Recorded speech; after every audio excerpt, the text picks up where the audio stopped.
লাহৰীঘাটত জুৱাৰী জাকিৰুলৰ সন্ত্ৰাস।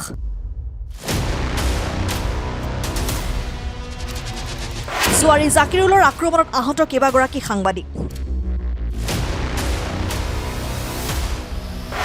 সাংবাদিকক আক্ৰমণ কৰা জুৱাৰ সাম্ৰাজ্যৰ সম্ৰাট কোন এইজন জাকিৰুল।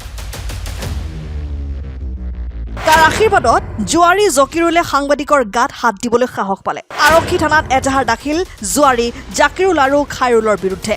মৰিগাঁৱৰ লাহৰীঘাটত সাংবাদিকৰ ওপৰত জুৱাৰীৰ ভয়ংকৰ আক্ৰমণ। বাতৰি সংগ্ৰহ কৰিবলৈ যোৱা সাংবাদিকক মাৰপিট কৰাৰ লগতে বোম ভাঙি ছিঙি কৰে লণ্ডভণ্ড। জুৱাৰীৰ আক্ৰমণত আহত কেইবাগৰাকী লাহৰীঘাটৰ স্থানীয় সাংবাদিক। লাহৰীঘাটৰ কাঠনি বিলপাৰ নৈৰ পাৰত সংঘটিত হৈছে ঘটনা। নদীৰ পাৰত জুৱা খেল চলি থকাৰ খবৰ পাই কেইবাগৰাকী সাংবাদিকে বাতৰি সংগ্ৰহ কৰিবলৈ যোৱাত জুৱাৰীয়ে সংবাদকৰ্মীসকলক মাৰপিট কৰি কাঢ়ি নিয়ে মোবাইল ফোন।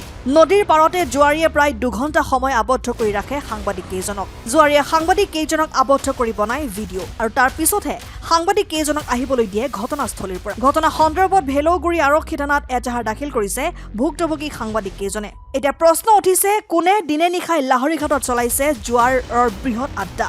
লাহৰীঘাটৰ ব্ৰহ্মপুত্ৰৰ পাৰত কাঠনি চেনিমাৰী চুতীয়াগাঁও চৰত চলা জুৱাৰ আড্ডা আঁৰত কোন। লাহৰীঘাট আৰু ভেলৌগুৰি আৰক্ষীৰ চকুত ধূলি মাৰি কোনে চলাইছে জুৱাৰ এই বৃহৎ সাম্ৰাজ্য। লাহৰীঘাট আৰক্ষীয়ে পাৰিবনে সাংবাদিকৰ গাত হাত দিয়া জাকিৰুল আৰু খাইৰুলক নাকি লগাব? অতি আচৰিত ঘটনা এটা। লাহৰীঘাটৰ দৰে ঠাইত আজি আমি সাংবাদিকসকলে এটা বাতৰি পৰিৱেশন কৰিবলৈ গৈ ভয়ংকৰ আক্ৰমণৰ সন্মুখীন হ'ব লগা হৈছে।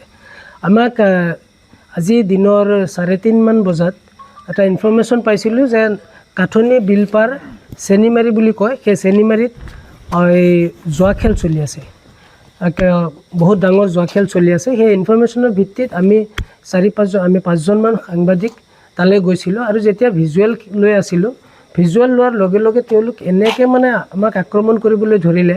আমাৰ বোম ভাঙিছে, তেওঁলোকে মোবাইল চব কাঢ়ি লৈছে, আমাৰ ফুটেজবিলাক তেওঁলোকে তাত ডিলিট কৰিছে। আমি ৰিকভাৰীৰ চেষ্টা কৰিছোঁ। ৰাইজে কিছুমান ভিজুৱেল লৈছিলে, সেই ভিজুৱেলখিনি আমি কালেক্ট কৰি আছোঁ, সেয়া দেখিলে স্পষ্ট হৈ পৰিব।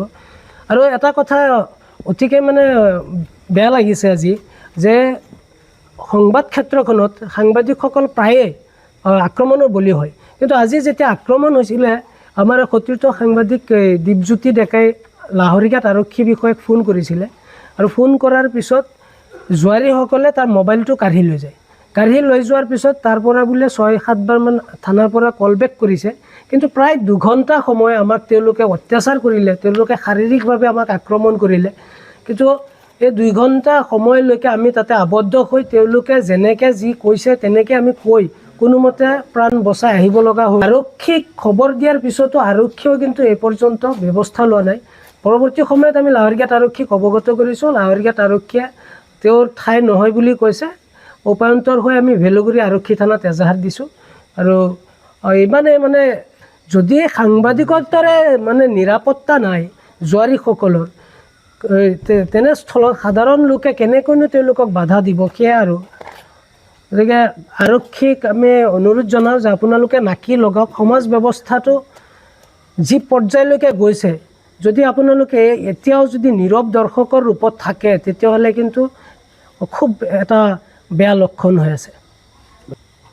আমাৰ বোম, তেওঁলোকে আমাৰ যিসমূহ বোম আছে সেই বোমসমূহ ভাঙিছে। মোবাইলৰ কিছুমানৰ আপোনাৰ এইটো ডিছপ্লে এইবিলাক ভাঙিছে। লগতে সতীৰ্থ এজনৰ মোবাইলটো বিচাৰি পোৱা নাই। তেওঁলোকে কিছুমান মোবাইল দিছে, লাষ্টত আমাক দি দিছে, কিন্তু ভিডিঅ'খিনি যিটো আমি ভিডিঅ' কালেক্ট কৰিছিলোঁ সেইসমূহ ডিলিট কৰি তেওঁলোকে নষ্ট কৰিহে দিছে।